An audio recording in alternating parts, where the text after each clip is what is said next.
नमस्कार, स्वागत है आपका और आपके साथ मैं हूं स्मिता रशाल। मनी गुरु देख रहे हैं आप। भारत में पैसिव निवेश का क्रेज तेजी से बढ़ रहा है। एक तरफ जहां म्यूचुअल फंड इंडस्ट्री के एयूएम में पैसिव फंड की जो हिस्सेदारी है वो 17% हो गई है, वहीं दूसरी तरफ ईटीएफ और इंडेक्स फंड में रिकॉर्ड तोड़ इनफ्लो यानी कि निवेश देखने को मिल रहा है। यानी कि पैसिव फंड में कम खर्च और आसान निवेश का जो फॉर्मूला है वो निवेशकों को खूब भा रहा है। लेकिन क्या पैसिव फंड में पैसा लगाना हमेशा फायदेमंद रहता है? इसमें निवेश पर क्या है रिस्क, और जानेंगे पैसिव फंड में निवेश की क्या है पूरी एबीसीडी। इस शो में हमारे साथ है अनराठी वेल्थ की head mutual fund Shweta Rajani और साथ ही आईसीआईसीआई प्रूडेंशियल एएमसी के प्रिंसिपल इन्वेस्टमेंट स्ट्रैटेजी चिंतन हरिया। आप दोनों का बहुत स्वागत है हमारे साथ इस शो पर जुड़ने के लिए। और जैसा कि आज हम बात कर रहे हैं एक राइजिंग स्टार पैसिव फंड की, और लगातार इसका जो क्रेज है वो भी लोगों में बढ़ता जा रहा है। ऐसे में सबसे पहले चिंतन जी, मैं आपसे ये जानना चाहूंगी कि अभी भी जिन दर्शकों को एक्टिव और पैसिव में कंफ्यूजन है कि आखिरकार ये किस तरीके का निवेश का पैटर्न होता है, उनको सबसे पहले बताइएगा कि ये पैसिव निवेश की स्ट्रैटेजी आखिरकार होती क्या है और इसके जरिए कहां-कहां निवेश होता है। शुक्रिया स्मिता। अगर हम देखें इन्वेस्टर्स के पास जो इक्विटी में या फिर कोई भी डेट कमोडिटी में निवेश करने के जो भी अपॉर्चुनिटीज है म्यूचुअल फंड में, तो उसमें सबको एक्टिव फंड बहुत अच्छे से पता है, जहां पर फंड मैनेजर्स स्टॉक की चॉइस करते हैं और सेक्टर्स की चॉइस करते हैं। Large cap, mid cap, small cap, multi cap वगैरह अलग अलग स्कीम्स होते हैं।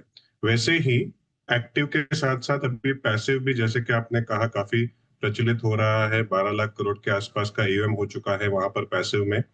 पैसिव का मतलब होता है जहां पर फंड मैनेजर खुद चॉइस नहीं कर रहे हैं स्टॉक्स की, वहां पर एक इंडेक्स होता है और वो इंडेक्स का जो कॉन्स्टिट्यूएंट्स होता है, इंडेक्स के जो स्टॉक्स होते हैं, वो इंडेक्स के स्टॉक्स के हिसाब से, उनके वेट के हिसाब से जो एएमसी एसेट मैनेजमेंट कंपनीज या म्यूचुअल फंड्स जो होते हैं, वो इंडेक्स फंड्स या ईटीएफ उसके ऊपर रन करते हैं। तो उनका जो काम होता है, इंडेक्स फंड्स और ईटीएफ्स को दोनों को मिला के पैसिव फंड्स कहा जाता है। और पैसिव इसलिए कहा जाता है क्योंकि वहां पर जो ऑलरेडी एक इंडेक्स होता है, वो इंडेक्स के हिसाब से उस स्टॉक्स और वेटेज को रेप्लिकेट किया जाता है, और इसलिए उसे पैसिव कहा जाता है। तो एक्टिव और पैसिव दोनों ही आजकल काफी मशहूर है और लोग निवेश कर रहे हैं। पर पैसिव यानी कि जहां पर फंड मैनेजर एक्टिव चॉइस नहीं कर रहा, एक इंडेक्स के हिसाब से आप निवेश कर रहे हैं। बिल्कुल, और ये अब काफी पॉपुलर हो रहा है तो इस पर बात करना तो बनता है। और इसीलिए श्वेता, आप बताइए जरा कि आखिरकार पैसिव निवेश का इतना क्रेज क्यों बढ़ रहा है, और कौन से वो डेटा है जो बताते हैं कि पैसिव निवेश काफी लोकप्रिय हो रहा है? जी, स्मिता जी, जैसे आपने कहा कि पैसिव ऑफ लेटली बहुत न्यूज में है, निवेश काफी उसमें बढ़ रहा है। इसके मैं कहूँगी मुख्य 2-3 कारण है जिसकी वजह से हम देख रहे हैं इंटरेस्ट बढ़ता हुआ। सबसे पहले तो आज अगर हम ब्रॉडर लेवल पे देखें कि जो इंडियन निवेशक है वो इक्विटी की ओर बढ़ रहा है। जैसे एम्फी की इन्वेस्टर एजुकेशन सीरीज है, हमारे आपके जरिए, इन शोज के जरिए लोगों की नॉलेज बढ़ रही है इक्विटी के थ्रू। तो काफी नए निवेशक ज्वाइन हो रहे हैं इस इक्विटी और म्यूचुअल फंड्स में निवेश करने के थ्रू। और यहाँ सबसे आसान तरीका मैं कहूंगी, अगर फर्स्ट स्टेप किसी को म्यूचुअल फंड में निवेश करना है, नहीं समझते इतने सारे फंड में से कौन से चुने, तो इंडेक्स फंड एक बहुत आसान तरीका रहता है to get the equity participation. और वहां फंड मैनेजर का चुनाव नहीं करना पड़ता। तो एक कारण तो ये है नए निवेशक जुड़ना। दूसरे मैं कहूंगी कि ये अगर हम 4 या 5 साल पहले की बात कर रहे थे तो इक्विटी कैटेगरी में आपके पास खाली 60-65 एक्टिव या पैसिव फंड्स होते थे। आज के दिन में 350 पैसिव फंड्स आपके पास अवेलेबल है, क्योंकि काफी सारी नई स्ट्रेटेजीज पैसिव रूट से एंटर हो रही है। जैसे आज के दिन में आपके पास कोई सेक्टर पैसिव फंड है, काफी सारे थीम बेस्ड फंड्स जो एक्टिव स्पेस में अवेलेबल नहीं होते हैं, वो पैसिव से शुरुआत होती है। Momentum fund, factor based fund, quality funds, तो उस तरह के नई नई स्ट्रेटजीज आपको ऑप्शंस अवेलेबल है। तीसरा, यही अगर मैं 6-7 साल पहले की बात करूं तो अलग अलग एसेट क्लासेस में से जिस डेट में आपके पास पैसिव फंड्स के ऑप्शंस नहीं होते थे, तो अगर आपने जीसक का एक्सपोजर भी लेना है, आप एक एक्टिव फंड के थ्रू लेते थे। बिल्कुल, तो कुछ इस तरीके का जो लगातार एयूएम है वो भी बढ़ता जा रहा है और इसी में हम आपको दिखा रहे हैं कि 2025 आते आते ये जो हिस्सेदारी है वो 17.11% की हो चुकी है। ये पूरा एमएफ इंडस्ट्री का एयूएम है जिसकी हिस्सेदारी, पैसिव फंड की हिस्सेदारी इसमें कितनी है ये हमने आपको इस डेटा के जरिए समझाने की कोशिश यहाँ पर की है। चिंतन, आपके पास मैं आऊंगी। आपको याद होगा, शायद आपने भी उस डेटा पर गौर किया होगा, नवंबर के शुरुआत में जब मैंने कुछ डेटाज देखे थे एनएफओ के, तो उसमें मैंने ये देखा था कि बहुत ज्यादा पैसिव फंड के एनएफओज आए थे। आप ये भी कह सकते हैं कि उस समय मुझे एक्टिव फंड के एनएफओज कम दिखे थे और पैसिव फंड के एनएफओज ज्यादा दिखे थे, जो आमतौर पर मेरे लिए थोड़ा नया था। क्या मुझे इसको ये कहना चाहिए कि ये नया है या फिर ये कहना चाहिए कि एक नया ट्रेंड जो चला है उसको अब एएमसीज फॉलो करने लगी हैं? आखिरकार ये हो क्यों रहा है? इसमें तो अगर हम देखें तो पैसिव एक जो फंड्स है वो पिछले 6-7 सालों से ज्यादा प्रचलित हुए हैं। जैसे जैसे म्यूचुअल फंड्स बढ़े हैं वैसे वैसे निवेशकों की हिस्सेदारी बढ़ी है और डिजिटल माध्यम से और ऑनलाइन माध्यम से निवेश करना, प्लस जो एडवाइजरी मैंडेट्स है, वो एडवाइजरी मैंडेट से भी जो पैसा आता है वो ज्यादातर ईटीएफ में आता है। तो क्योंकि एक डिमांड क्रिएट हुई है ईटीएफ या जो फोकस है वो भी बढ़ रहा है। बिल्कुल, तो चिंतन अपनी बात यहाँ पर पूरी कर रहे थे। आपसे भी मैं यही जानना चाहूंगी, लेकिन चिंतन एक बार पहले अपनी बात पूरी कर लीजिए जो आप कह रहे थे। यस, तो अगर हम देखें तो आपने जैसे कि कहा पिछले 3 टोटल पैसिव इंडस्ट्री में आज करीबन 530 फंड्स है, इंडेक्स फंड्स और ईटीएफ्स, और वो पिछले 3 सालों में करीबन 280 से 300 पिछले 3 या 4 सालों में लॉन्च किए गए। तो ज्यादातर जो लॉन्चेस हुए पैसिव में वो इस वजह से हुए क्योंकि जितने भी एएमसीज हैं उनके पास पैसिव के प्रोडक्ट्स नहीं थे। डिमांड वहां पर आ रही है तो सभी अपने पास एक पैसिव का बुके रखना चाहते हैं और इसीलिए आप देख रहे हैं कि ज्यादातर एनएफओस जो आ रहे हैं वो पैसिव में आ रहे हैं। एक्टिव में भी आ रहे हैं पर पैसिव में बहुत ज्यादा एनएफओस आ रहे हैं क्योंकि सभी वहां पर अपना एक बड़ा बुके बनाना चाहते हैं। बिल्कुल, और ये अब क्लियरली दिखने भी लगा है। लेकिन श्वेता, एक और चीज़ जो हमने देखी इस बार एमफी के डेटा में तो खैर थोड़ी बहुत ही बढ़त रही, लेकिन पिछली बार आपको याद होगा गोल्ड ईटीएफ में क्या गजब की बढ़त हमने देखी थी और लगभग वो टॉक ऑफ द टाउन भी बन चुका था जिस तरीके की बढ़त गोल्ड ईटीएफ ने की। फिर भी मैं सिर्फ गोल्ड ईटीएफ की तो बात यहाँ पर नहीं कहूँगी, मैं तो पूरे ईटीएफ के पूरे इस स्पेस की बात कहूँगी कि ईटीएफ और इंडेक्स फंड में ये जो रिकॉर्ड निवेश इन दिनों आ रहा है, इसका कारण क्या है, इसका रीजन क्या है? जी, जैसे चिंतन जी भी बता रहे थे कि काफी सारे जो एनएफओज आ रहे हैं वो इसी स्पेस में आ रहे हैं। पिछले साल में खाली इक्विटी एज अ कैटेगरी में हमने करीबन 90 से 100 नए फंड्स देखे जो पैसिव कैटेगरी के फंड्स थे और वहां पर भी काफी नई नई स्ट्रेटजीज आ रही हैं। जैसे मोमेंटम 30, क्वालिटी फंड, ये सारे आपको एक्टिव स्पेस में इतनी नहीं मिलते जितने पैसिव में मिल रहे हैं। ये एक कारण है कि नया पैसा यहाँ आते हुए दिख रहा है। डेट का काफी पैसा मैं कहूंगी जो पहले एक्टिव डेट फंड्स में जाता था वहां अब वो पैसिव रूट से निवेश हो रहा है जितना भी हो रहा है, क्योंकि वो एक बहुत कॉस्ट सेंसिटिव कैटेगरी होती है आपकी। इक्विटी में तो खैर एक्टिव फंड्स हैं, वो एक्स्ट्रा परफॉर्मेंस दे देते हैं, लेकिन डेट में कॉस्ट सेंसिटिव पैसिव फंड्स में काफी पैसा जा रहा है। और कमोडिटीज जैसे गोल्ड, सिल्वर, यहाँ तो हमने रिकॉर्ड एलोकेशंस देखी है। गोल्ड ईटीएफ में भी पहले आपके पास ऑप्शन होता था सोवरेन गोल्ड बॉन्ड फंड का, लेकिन क्यों वो बंद हो गया है तो सारा पैसा ईटीएफ्स के थ्रू निवेश हो रहा है और वो given the global volatility demand तो ज्यादा करके पैसा ईटीएफ या गोल्ड ईटीएफ्स में गया है और बाकी सारे मैं कहूंगी इंडेक्स फंड्स में गया है। ईपीएफओ इंस्टीट्यूशंस की एलोकेशंस टुवर्ड्स इक्विटी बढ़ रही है और उस कारण से भी वो पैसिव स्पेस में निवेश करते हैं। और ये 3-4 मुख्य कारण है कि हम देख रहे हैं पैसिव स्पेस का एयूएम थोड़ा थोड़ा बढ़ते जा रहा है। जी बिल्कुल, और वो क्लियरली जैसा कि आपने भी बताया, जैसा कि चिंतन भी बता रहे हैं कि हर एक आप अगर देखेंगे तो डेटा से वो दिखता भी है, लेकिन फिर भी हमें यहाँ एक्टिव की भी बात करनी होगी। चिंतन, उसका हम नहीं भूल सकते हैं, बहुत ही लोकप्रिय निवेश का ट्रेंड है वो। ऐसे में पैसिव और एक्टिव अगर हम इसको वर्सेस करके देखते हैं, दोनों का कंपैरिजन करते हैं, तो आप एक्टिव का पलड़ा ऑब्वियसली ज़्यादा भारी रहेगा, फिर भी इन दोनों का एक कंपैरिजन अगर एक निवेशक के लिए करना हो तो किस तरीके से इसको करें? कौन ज़्यादा बेहतर, कौन उससे कम, किसमें रिस्क, किसमें रिटर्न ज़्यादा? तो एक्टिव और पैसिव दोनों ही जरिए हैं इक्विटी में निवेश करने के या फिर कमोडिटी में, डेट में, जैसे कि कह रहे थे। और अगर हम एक्टिव और पैसिव के अगर कंपैरिजन करें तो आमतौर पर एक्टिव, क्योंकि एक्टिव फंड मैनेजमेंट हो रहा है, वहां पर रिसर्च टीम होती है, डीलिंग टीम होती है। जो एक्टिव फंड मैनेजर है वो अपना जो एक्टिव जो रिसर्च है उसके द्वारा अपने पोर्टफोलियो को चर्न करते हैं।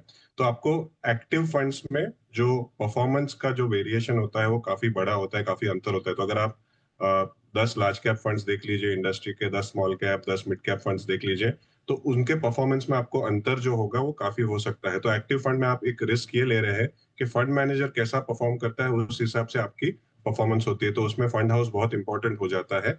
जबकि पैसिव में अगर आप देखोगे तो पैसिव में आमतौर पर एक ही चीज इंपॉर्टेंट है, जैसे कि कितने कॉस्ट कितना है, यानी कि जो एक्सपेंस रेशियो है वो कितना है, और दूसरा कितनी एफिशिएंसी से वो पर्टिकुलर इंडेक्स को हम कॉपी कर पा रहे हैं या पर्टिकुलर इंडेक्स के ऊपर हमारा पैसिव फंड चल पा रहा है।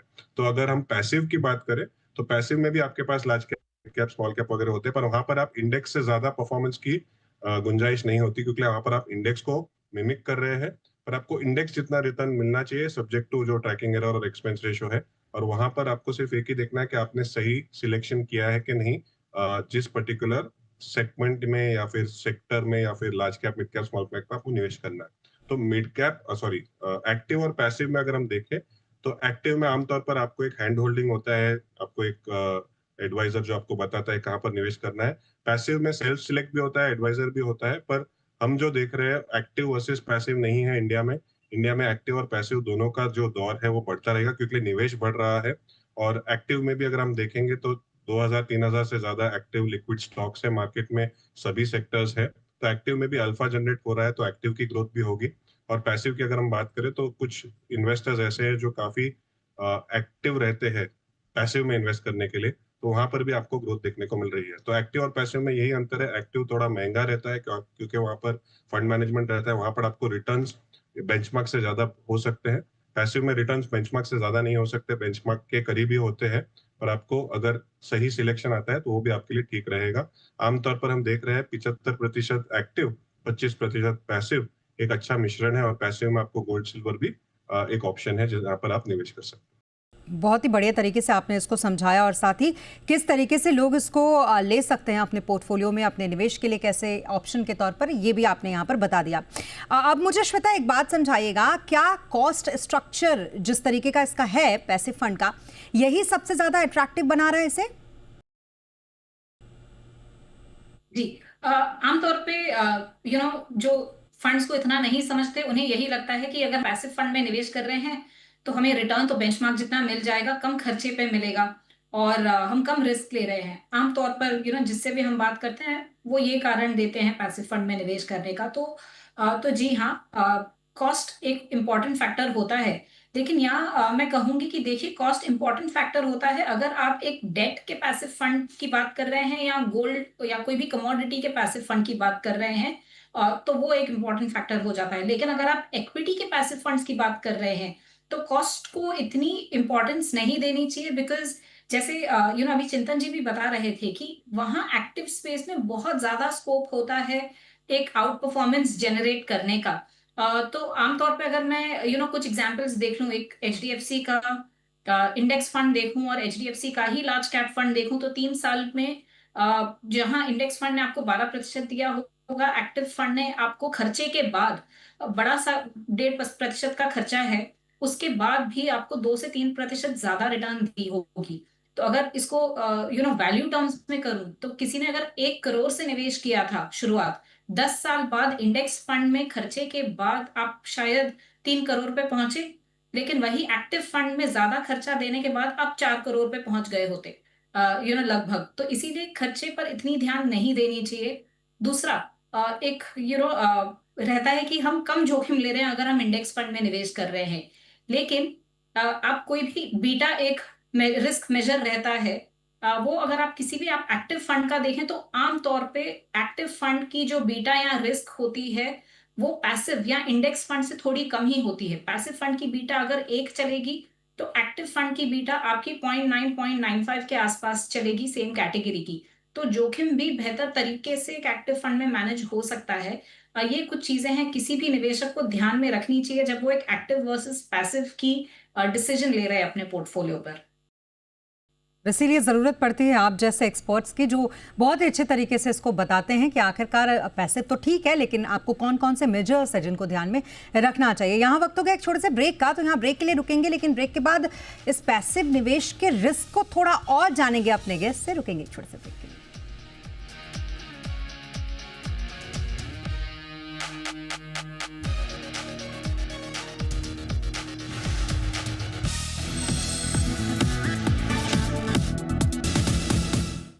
ब्रेक के बाद एक बार फिर आपका स्वागत है। पैसिव फंड में निवेश का बढ़ता क्रेज और साथ ही क्या होती है इस फंड में निवेश की पूरी ABCD ये बताने के लिए हमारे साथ दो खास मेहमान लगातार बने हुए हैं। हमारे साथ श्वेता रजानी इस वक्त है और साथ ही हमारे साथ चिंतन हारिया इस वक्त है। चिंतन, आप जरा ये बताइएगा, क्योंकि ये जो फंड होते हैं ये इंडेक्स को फॉलो करते हैं, तो मार्केट गिरता है तो फिर ये फंड भी गिरते हैं। ऐसे में रिस्क तो है, किस तरीके के और रिस्क इस फंड से जुड़े हुए होते हैं?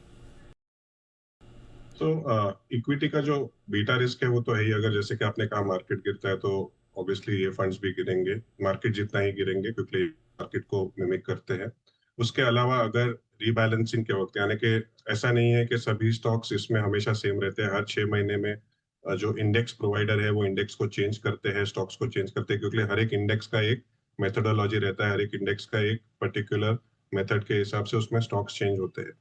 अगर वो रीबैलेंसिंग के वक्त सही से रीबैलेंसिंग नहीं हुई तो वहां पर एक ट्रैकिंग एरर या ट्रैकिंग डिफरेंस जो होता है, यानी कि आपने सही तरीके से इंडेक्स को फंड में नहीं आप कॉपी कर पाए या ले पाए, तो वो भी एक रिस्क बना रहता है। इसलिए जो भी फंड हाउस है वो एफिशिएंटली इसको मैनेज करे। तो बस ये दो रिस्क मेन रिस्क है। एक तो जो बीटा रिस्क आपने कहा, मार्केट के साथ उतार चढ़ाव होगा क्योंकि ये पैसिव फंड है, और दूसरा जो अगर हम सही तरीके से इसको मिमिक नहीं कर पाए या कॉपी नहीं कर पाए इंडेक्स को, तो इंडेक्स का जो रिटर्न है उससे इन्वेस्टर का रिटर्न अलग हो सकता है, और ये एक बड़ा रिस्क हो सकता है अगर ये सही से मैनेज नहीं हुआ। तो मार्केट का रिस्क तो हम नहीं मैनेज कर सकते, पर as an asset management company जो रीबैलेंसिंग का रिस्क है वो हम एक अच्छे जो प्रोसेसेस है उसके साथ उसको कंट्रोल कर पाते हैं। जी, और श्वेता, इनिशियली तो हमने देखा कि पैसिव फंड में निवेश जो है वो अच्छा खासा आया, लेकिन जैसा कि हमको पता है कि ये मार्केट ड्रिवन होता है और उसका पूरा इम्पैक्ट मार्केट के वॉलेटाइल होने का इस फंड के ऊपर भी पड़ता है। क्या यही वजह रही कि इन दिनों थोड़ा सा धीमा हुआ है इसमें निवेश आना? जी, देखिए, सबसे पहले तो मैं कहूंगी कि ओवरऑल भी अगर हम देखें एक्टिव स्पेस में भी अगर हम देखें तो अक्टूबर के महीने में हमने थोड़ी सी गिरावट देखी नेट फ्लोज में, जहां पर हम 30-35 हजार तक के नेट फ्लोज देख रहे थे एक्टिव स्पेस में। वहां अक्टूबर में गिरावट हुई थी, तो एक ओवरऑल लेवल पे थोड़ा सा मैं कहूंगी कि ठंडा रहा है flows in the equity funds. तो उसी तरह से पैसिव फंड्स में भी हमने थोड़ी गिरावट देखी। सेकंड, पिछले 2-3 महीनों में हम जो ETFs में, गोल्ड ETFs में देख रहे थे, काफी बड़ी एलोकेशन गोल्ड और सिल्वर ETFs में आ रही थी, एंड पोस्ट दिवाली वो भी थोड़ी कम होती दिखी। तो इंटरेस्ट इन कमोडिटी ETF कम हुआ, उस कारण से भी हम एक कम फ्लोज वहां देख रहे हैं। तीसरी चीज, जो NFOs थे, पिछले कुछ दिनों में NFOs पैसिव स्पेस में कम आए हैं। तो ये भी तीसरा कारण है कि हम थोड़ा क्लोज देख रहे हैं। बट मैं कोई कंक्लूसिव एक एक महीने के क्लोज से नहीं डिराइव करूंगी कि पैसिव में इंटरेस्ट ही कम हो रहा है। वो नहीं है, बस ओवरऑल थोड़ा सेंटिमेंट मूव कम हुआ है। नहीं, बिल्कुल, वो तो बिल्कुल भी नहीं है, और इसीलिए आज हम इस पर बात भी कर रहे हैं। जिस तरीके का ट्रेंड इसका हम देख रहे हैं वो ये बताता है कि फिलहाल ये राइजिंग स्टार तो है और इस पर बात करनी चाहिए। चिंतन, मुझे ये बताइएगा, अगर किसी को long term point of view से इन्वेस्टमेंट करना है तो क्या पैसिव फंड एक बेस्ट ऑप्शन हो सकता है? किस तरीके के निवेशकों के लिए ये एक बेहतरीन ऑप्शन है? तो अगर हम देखें सभी निवेशकों के लिए पैसिव फंड होने चाहिए उनके पोर्टफोलियो में। गोल्ड और सिल्वर की तो हमने बात की है, वो तो डेफिनेटली होने चाहिए। कितनी मात्रा में हो वो आपके एडवाइजर के साथ आप एसेट एलोकेशन कर सकते हैं। गोल्ड और सिल्वर के अलावा भी कभी कभी अगर हम देखें तो जो स्मार्ट बीटा में बहुत सारे अच्छे प्रोडक्ट्स आ रहे हैं। मिड कैप में मोमेंटम क्वालिटी, स्मॉल कैप में मोमेंटम क्वालिटी, अल्फा लो वॉल, बहुत सारे ऑप्शंस है जहां पर आप निवेश कर सकते हैं, जहां पर आपको जो फैक्टर दिए गए हैं उस हिसाब से स्टॉक्स की जो बदलाव है, स्टॉक्स के चयन होते रहते हैं। तो वहां पर एक एक्टिव फंड मैनेजर जो जैसे सोचते हैं कि हमको वैल्यू में स्टॉक्स ढूंढने हैं और फिर वो वैल्यू स्टॉक्स लाते हैं, वैसे ही पैसिव में भी अगर आप देखोगे तो क्योंकि मेथोडोलॉजी होता है तो एक पर्टिकुलर यूनिवर्स सेट किया जाता है और वहां पर आपको एक अपॉर्चुनिटी मिल जाती है। तो क्योंकि इतने सारे प्रोडक्ट्स अभी अवेलेबल है पैसिव में, तो आप एक पूरा पोर्टफोलियो भी बना सकते हैं पैसिव के साथ साथ। सो आपका जितना अंडरस्टैंडिंग और नॉलेज है पैसिव में, उससे अगर आप उसको पूरा अप्लाई करेंगे तो पैसिव में भी पूरा प्रोडक्ट बन जाएगा। पर इंडिया क्योंकि एक ग्रोइंग मार्केट है, डेवलपिंग मार्केट है, इसलिए हम वापस कहना चाहेंगे कि एक्टिव और पैसिव दोनों का मिश्रण होना चाहिए। हमने ये देखा है पिछले 20 सालों में कि जब मार्केट बहुत तेजी में होती है तो जो स्मॉल कैप और मिड कैप और इवन माइक्रो कैप जो पैसिव प्रोडक्ट्स होते हैं, क्योंकि सभी तरह के स्टॉक्स बढ़ते हैं, तो आपको तभी तेजी की मार्केट में स्मॉल कैप माइक्रो कैप बहुत अच्छा करता है relative to maybe an active fund. और मंदी की मार्केट में स्मॉल कैप माइक्रो कैप, क्योंकि वहां पर कोई रिस्क मैनेजमेंट नहीं होता पैसिव फंड में, तो अगर मंदी की मार्केट आती है तो स्मॉल और मिड कैप में आपको ज्यादा उसमें पैसिव में हर्ट हो सकता है। तो अगेन एडवाइजर जरूरी है अगर आपको एक पर्टिकुलर पोर्टफोलियो बनाना है, पर एक्टिव और पैसिव दोनों होना चाहिए। पैसिव के साथ भी आप आपका पूरा पोर्टफोलियो बना सकते हैं, पर जो रिस्क और रिवॉर्ड है और जो उनकी जो बारीकियां है आपको शायद पूरी तरह से समझ में ना आए, तो एक एडवाइजर की जरूरत है जिससे आपको पूरा फायदा मिल सकता है ये सभी प्रोडक्ट्स का। बिल्कुल, तो लॉन्ग टर्म हो या शॉर्ट टर्म हो, आपका जो भी गोल हो, पैसिव फंड उसमें सूट करता है। हाँ, जैसा कि चिंतन ने बताया कि ज़रूरी है कि एक एडवाइज़र की मदद आप लें ताकि वो सही तरीके से आपको आपके वेल्थ क्रिएशन में मदद कर सके। आप दोनों का हमारे साथ इस शो पर जुड़ने के लिए बहुत शुक्रिया। श्वेता आपका भी और चिंतन आपका भी, और बहुत अच्छे तरीके से पैसिव फंड के इस पूरी ABCD को दर्शकों को समझाने के लिए थैंक यू सो मच। और इसी के साथ मनी गुरु के आज के सेगमेंट में आज के लिए बस इतना ही। आप बने रहें जी बिजनेस के साथ। नमस्कार।